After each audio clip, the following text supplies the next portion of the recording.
John Crestani's success story is inspirational, and with that goal in mind, John has made it his mission to spread the word of freedom and to tell you that there are many ways to achieve your biggest dreams in life without having to walk into the modern problems of our society. During his journey, John has not only done a handful of TV interviews on CBS, Fox, and NBC, but he has also been featured by Forbes, Entrepreneur, Now This News, and so much more.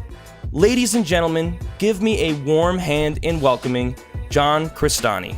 Awesome. Happy to be here. Hey man, how are you doing? I'm doing pretty good today. It's another beautiful day out here in California. Honestly, what I wouldn't do to go back to California again, man. You should see the weather outside my window. It's just been a terrible, cloudy summer. If you want to send some sun over here, that'd be great. Thank you. Awesome, man. So I guess, to start off, for the people here watching this video, obviously they don't really know who you are. So if you wouldn't mind telling people a little bit about who you are and what you do. Sure. I'm an internet entrepreneur. I'm also a YouTuber, and I have an internet business. I don't have any employees or any technical skills, but we do about $7 million per year. And I like traveling. I'm really big into traveling the world, kite surfing, and flying helicopters. And as you do, yeah. That's it. It's awesome, man. So, tell me, with everything that's happened and the success that you have now achieved, this obviously didn't happen overnight. And there was obviously a lot of things that happened in your life to build up, from the very beginning to where you are now. So I guess the question I have for you is, at what point in your life did you realize you needed to follow a new path, which is the one you're currently on? Yeah, definitely. It's definitely been a rocky road. Mm-hmm. I guess I was like partway through college. I was just kind of getting bored of going to college, frankly, and I didn't feel like I was learning anything, and I just felt like I was kind of being useless, and I had decided to take some time off from college and read a lot of books to kind of figure out what I wanted in life. And I read this one book which talked about, this guy was talking about how he was, traveling the world, and he had an internet business. And I read the book and I was like, that's what I want to do. I was basically like, I want to travel the world. I want to work for myself. I don't want to work for a boss or anything. Everybody worked, in the corporate world just seems so depressed. You're living the dream, man. That's exactly, and it's very inspirational that you're doing that, because, I totally get that. I worked 7 jobs once upon a time. Awful working for other people who and you don't feel respected. And no. you gotta, and a lot of people don't seem to realize they're not only they're giving up their time that they could be using to focus on themselves, right? I worked 10 different jobs before, just side jobs and internships before I left college, and I wouldn't say there's a single one of them which really made me excited to get up in the morning and go to work. Yeah, I can relate with you 100% on that, and I think a lot of people can relate with that as well. So John, with all that in mind, tell us your story. What is the story of John Crestani?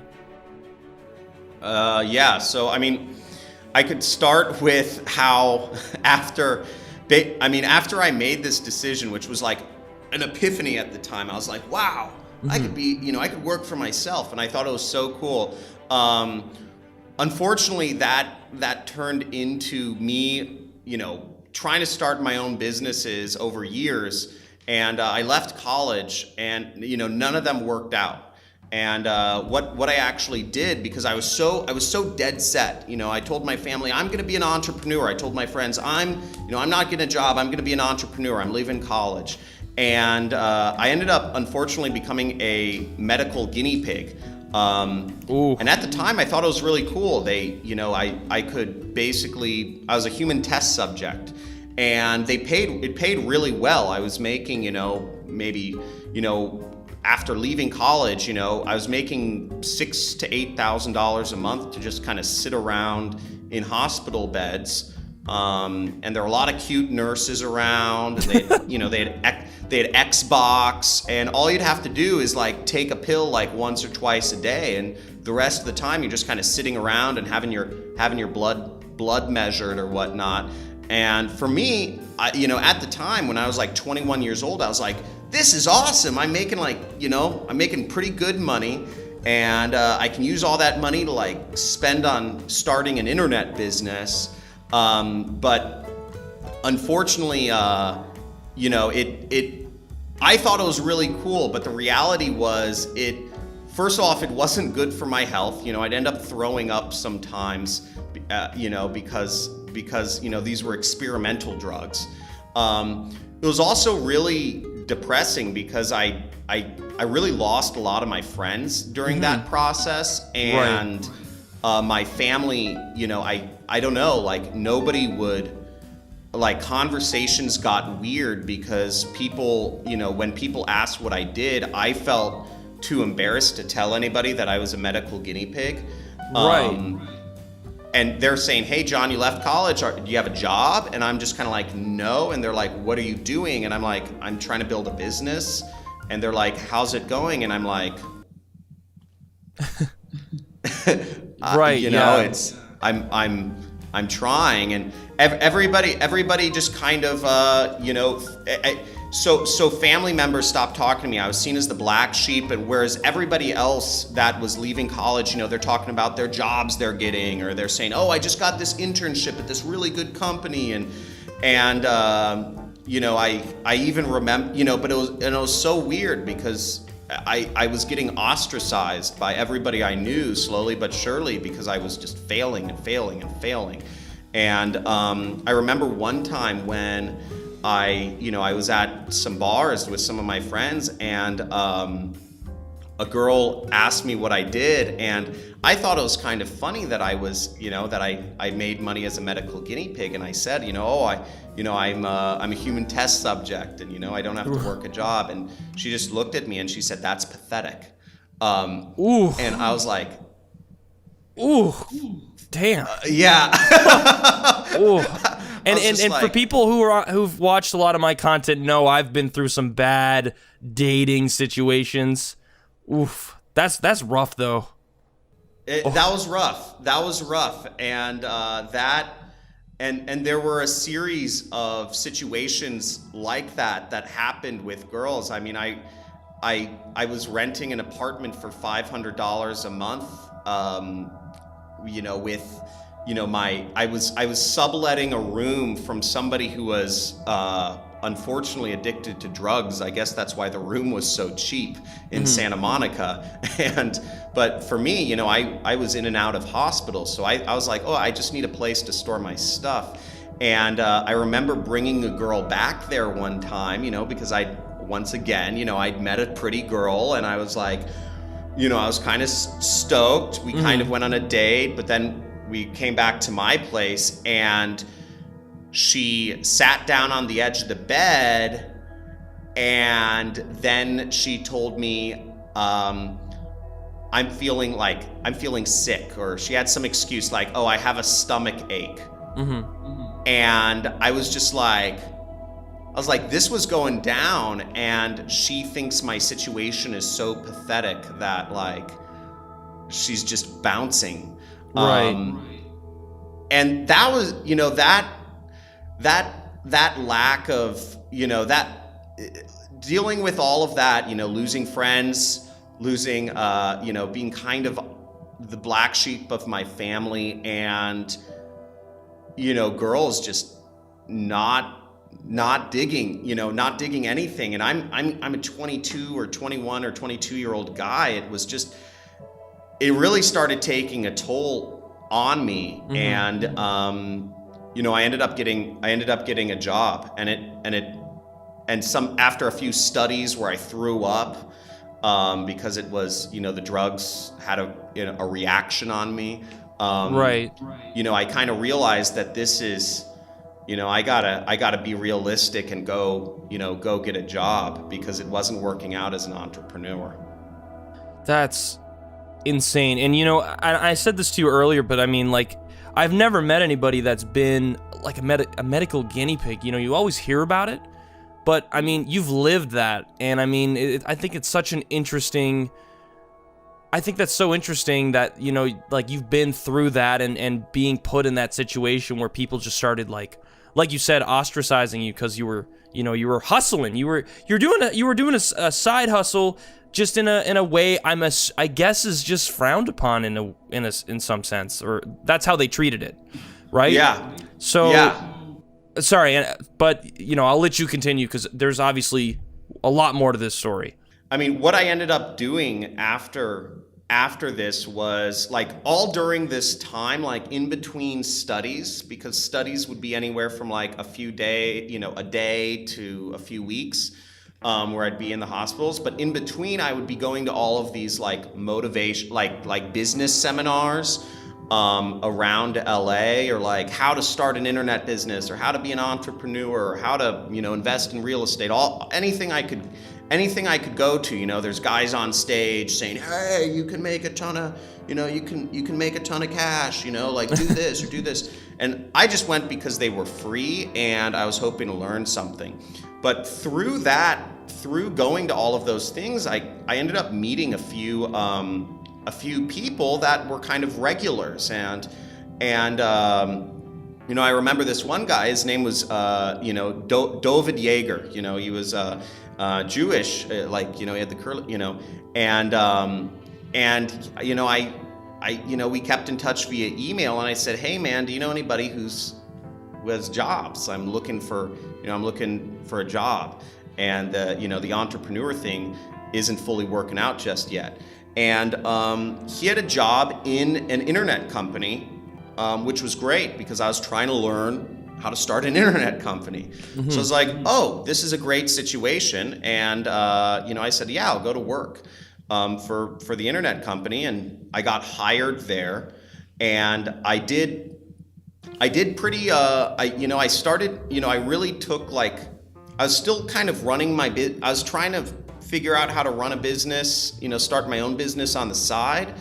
But, I kind of focused on doing really good in the job as well, and learning everything I could about how to start, an internet, my own internet business. Mm-hmm. And, 2 years went by. I moved up into, I got a better job offer in another company. I'd become the director of marketing. I had, employees working underneath me. I had an assistant, and I started doing pretty well because I was learning very rapidly, and I already had a base of knowledge.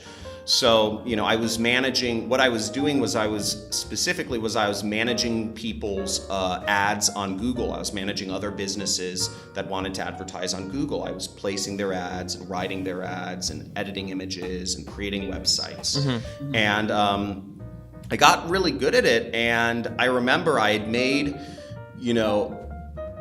the last 6 months before I quit my job, I went to my boss and I said, hey, I won't use his name, but I said, hey, can I set up a meeting with you? I want to talk about my future here. And we had a meeting, and I had made this guy about $800,000. I'd made his company and him personally about $800,000 profit in the 6 months that I'd been working for him.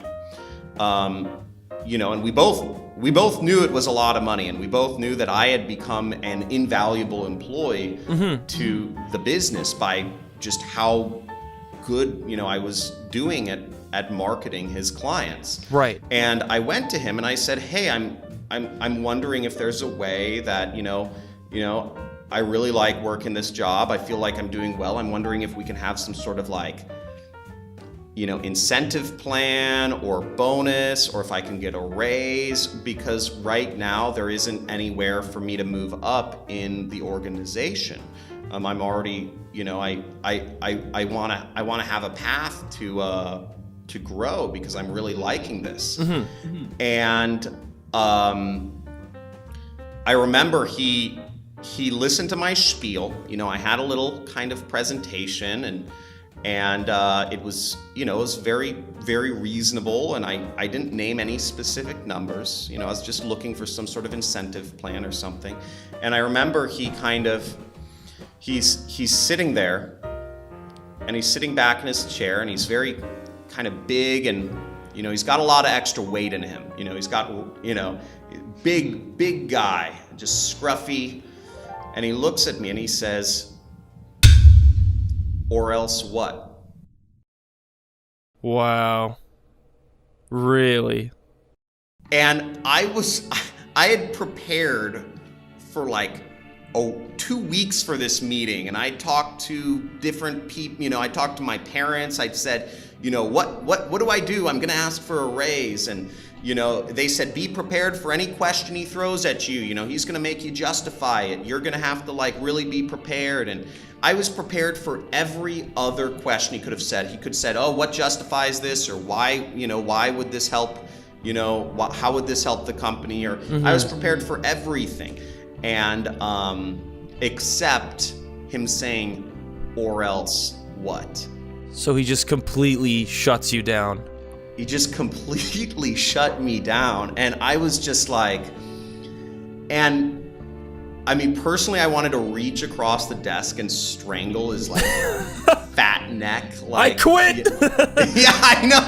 That's what I wanted to do. But what was going through my brain was everything that society had taught me, growing up was, it was, go to school, get good grades, take AP courses, get into a good college, pick a good major, do internships, get a job, arrive early, stay late, work your way up the ladder.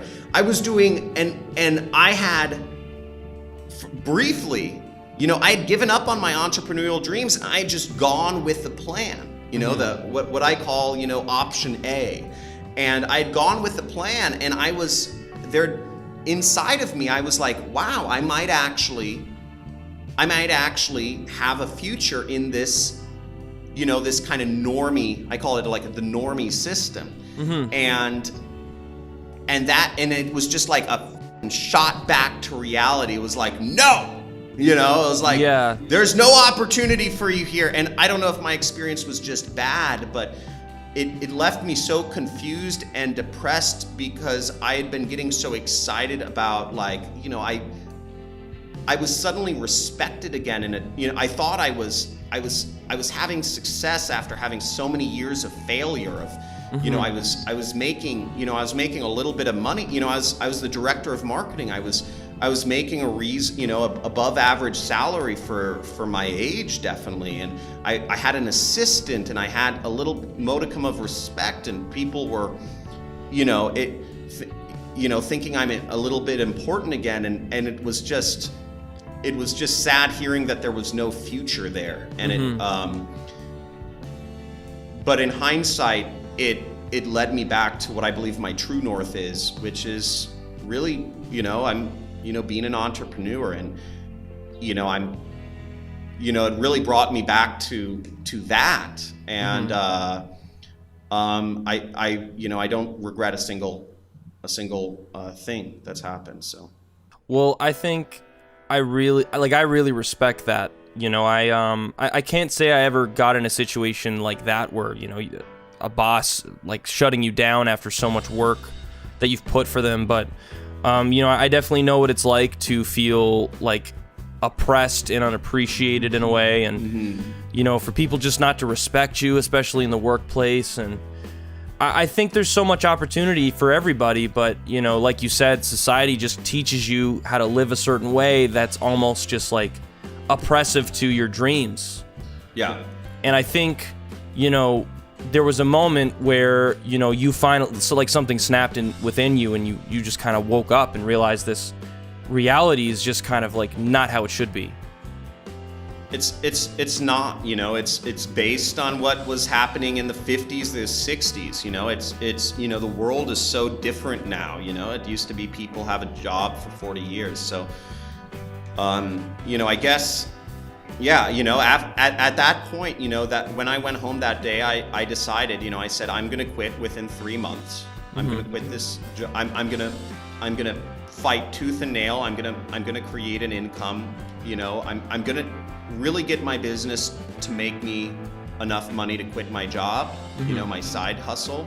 And I rededicated to myself to that, and I did it. You know, I quit my job 3 months later, and the rest, you know, the rest is history. You know, I'm living a good life now, and but I really believe that I really believe that there's more than just one path. You know, it's not just to go to college and get a job path. I believe there's more paths open to people that people need to explore, because I believe that one path is being sold to, you know, the rest of the world as the only path, and that's not true, and it's not for everyone, and it's not true, and there are other options available, I guess, is, you know, the big thing that I learned, and I you know, maybe some others will take from this as well. It's amazing, man. You know what, John? You've said so much, and your story is, not only is it relatable and unique, but it's super impactful. And, you know, that leaves me off, I think, with the very last question I have for you, which is, sure, what impact do you want to have on this world? I'd say, you know, I'd say I want to, I like challenging paradigms. Okay, I really like challenging the norm. I think I've traveled so many places over the world that I know that this society that we live in, and here in, you know, America or Canada or whatnot, it's not the only way to live. And I personally believe, you know, as a YouTuber, as a teacher on YouTube and whatnot, I'd like for there to be a general consensus understanding that when you turn 18, college is not like, you know, the ultimate thing to do. There's more options than that. You know, you can self-educate, you can work, you can do trade schools, you can, you know, be somebody's apprentice. You could do, there's so many other options available. College is just one. You know, so I want to let people know that the world is wide open.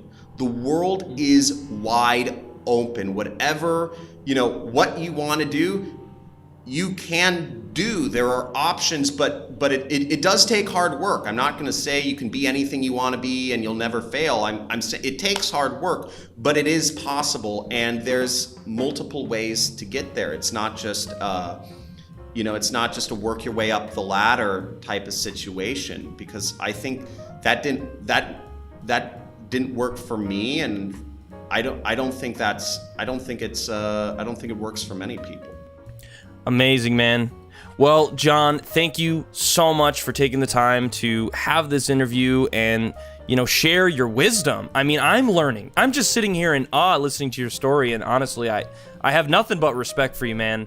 You know, I think you really walked a bumpy road, and you finally came out the other side. Not that I'm saying that it's over yet, but, you know, I think you've really climbed high up the mountain, and I really respect that. And I definitely think that you're going to impact a lot of people in this world with your message. And with that being said, you know, guys, if you guys are loving what John is saying, John has incredible advice, knowledge, all sorts of things that you should definitely check out, which you can find over on his YouTube channel, which is John Crestani's channel. Subscribe. The link is at the top of the description, guys. Go over there, check it out, watch his fantastic content. And yeah, John, again, thank you so much, man. It's been a pleasure. It really has. Hey, thank you. I admire what you do as well. I love the channel. Thank you, man. Thanks. Awesome. All right, guys, thank you so much for watching. Don't forget to go over and check out John Crestani's channel. and I'll see you in the next video. All right, guys, take care and have a great day. See ya!